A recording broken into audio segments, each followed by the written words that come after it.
Good afternoon, everybody. So today's small and very, very important topic is heart attack. Almost 32,500 people died in the year 2022 with heart attack. Almost 1 in 4 cardiac emergencies land up with in a death, and it is mostly due to heart attack.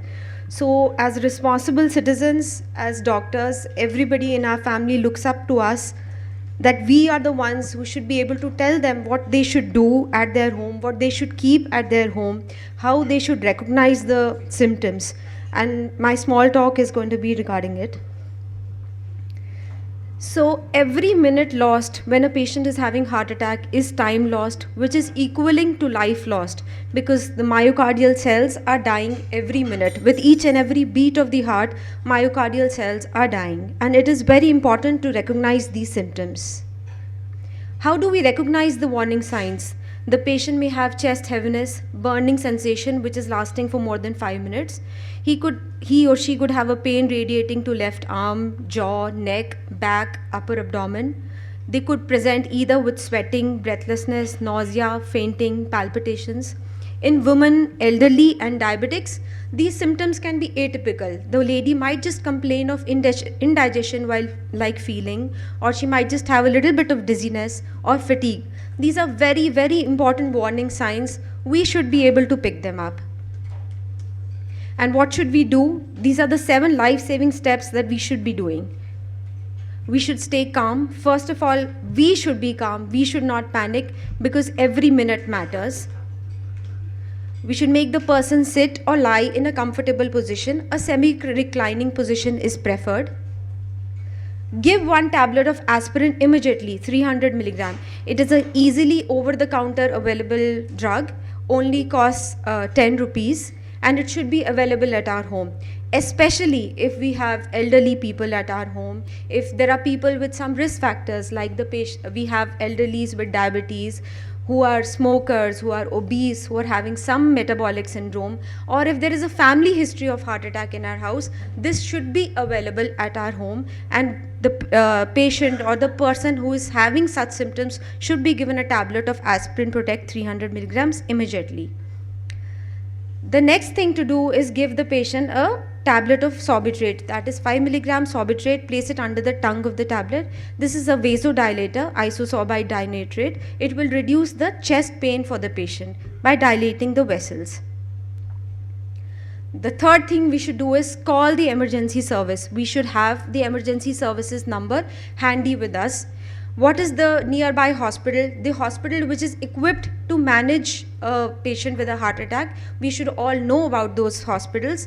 Those numbers should be handy to us, and we are not supposed to drive the patient to the hospital. The ambulance, we should call for an ambulance from such a hospital, and they should be driving us.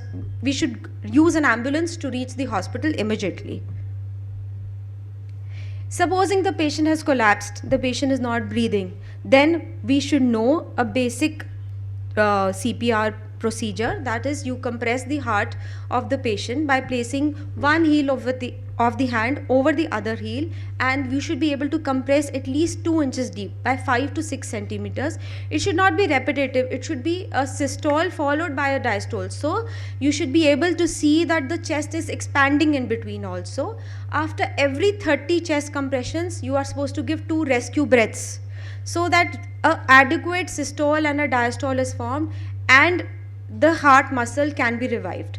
Because when the blood flows to the myocardium, the oxygen gets inside the myocardial cells, the heart muscle stops dying.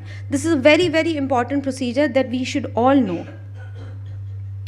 We should reach a hospital which is equipped with dealing patients who have some medical emergency, especially heart attack. We should ensure that ECG is done, some clot busting drugs are given, or an angioplasty is done. The goal is to reach the hospital the first hour, that is the golden hour, is the 60 minutes, which are most critical in case of a patient with a heart attack. The goal is door to balloon time, that is angioplasty time, should be less than 60 minutes, or door to needle time, that is giving a IV thrombolytic agent, should be less than 90 minutes. So must-haves at every home, wherever there are some patients with risk factors, which I already mentioned, we should have a tablet of aspirin available, we should have Sorbitrate available. They are available at cost of 30-40 rupees. We should have a list of emergency numbers, list of the ambulance numbers which will be immediately available to us, and we should be at least having one person who is trained at CPR. The message which should go out to everybody is that chest pain is not just a gas, it could be a dying heart, and we should all act fast. We should give aspirin, we should call an ambulance, we should be the one to save a life. In every minute of delay, 3 million heart cells die, and time is life. Thank you.